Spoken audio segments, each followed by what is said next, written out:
Halo guys, welcome to my channel.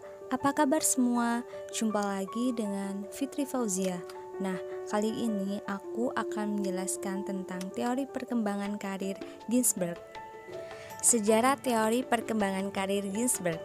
Teori Ginsberg telah dikembangkan pada tahun 1951 berdasarkan hasil studi melalui pengamatan dan wawancara dengan sampel yang terdiri dari laki-laki dari keluarga yang berpendapatan di atas rata-rata. Hal itu dilihat dari segi pendidikan ayah sebagai tenaga profesional dan ibunya yang berpendidikan tinggi. Teori Ginsberg tidak menjelaskan pilihan karir dari keseluruhan populasi. Hal dasar Ginsberg dalam membangun teorinya yakni pendekatan psikologis atas tugas-tugas perkembangan yang dilalui oleh manusia dari masa ke masa. Selanjutnya yakni proses pemilihan karir Ginsberg.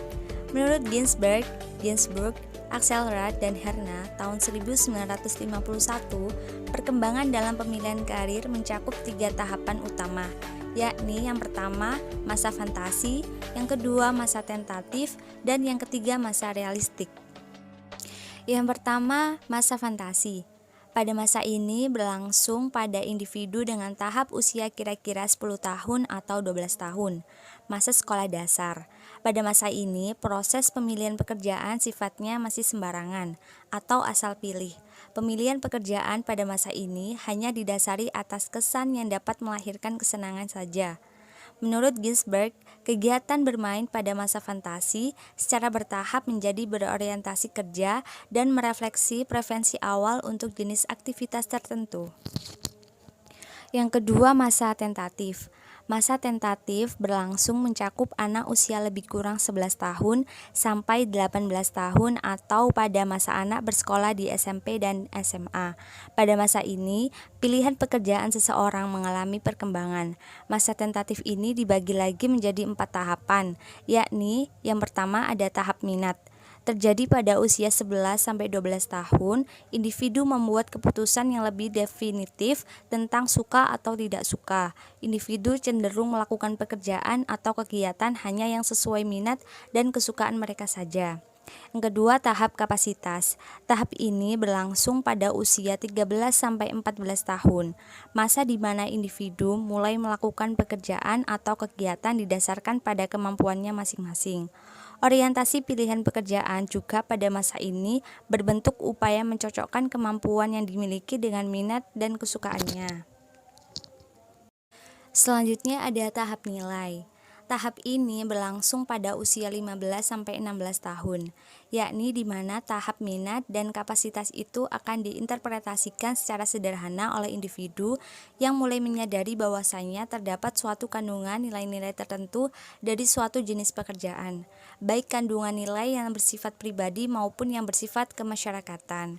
Selanjutnya tahap transisi. Tahap ini berlangsung pada usia 17-18 tahun. Pada usia ini, individu menyadari keputusannya tentang pilihan karir serta tanggung jawab yang menyertai karir tersebut. Individu akan memadukan orientasi-orientasi pilihan yang dimiliki sebelumnya, seperti minat, kapasitas, dan nilai untuk dapat direalisasikan. Yang ketiga, masa realistik. Pada masa ini mencakup anak usia 18-24 tahun atau pada masa perkuliahan atau mulai bekerja. Pada masa ini okupasi terhadap pekerjaan telah mengalami perkembangan yang lebih realistis. Pada masa ini dibedakan lagi menjadi 3 tahap, yakni yang pertama ada tahap eksplorasi. Tahap di mana individu akan melakukan eksplorasi atau menerapkan pilihan-pilihan yang dipikirkan pada masa tentatif akhir dan belum berani mengambil keputusan, dengan memberikan penilaian atas pengalaman atau kegiatan yang berhubungan dengan pekerjaan dalam keterkaitannya terhadap tuntutan kerja yang sebenarnya. Selanjutnya ada tahap kristalisasi.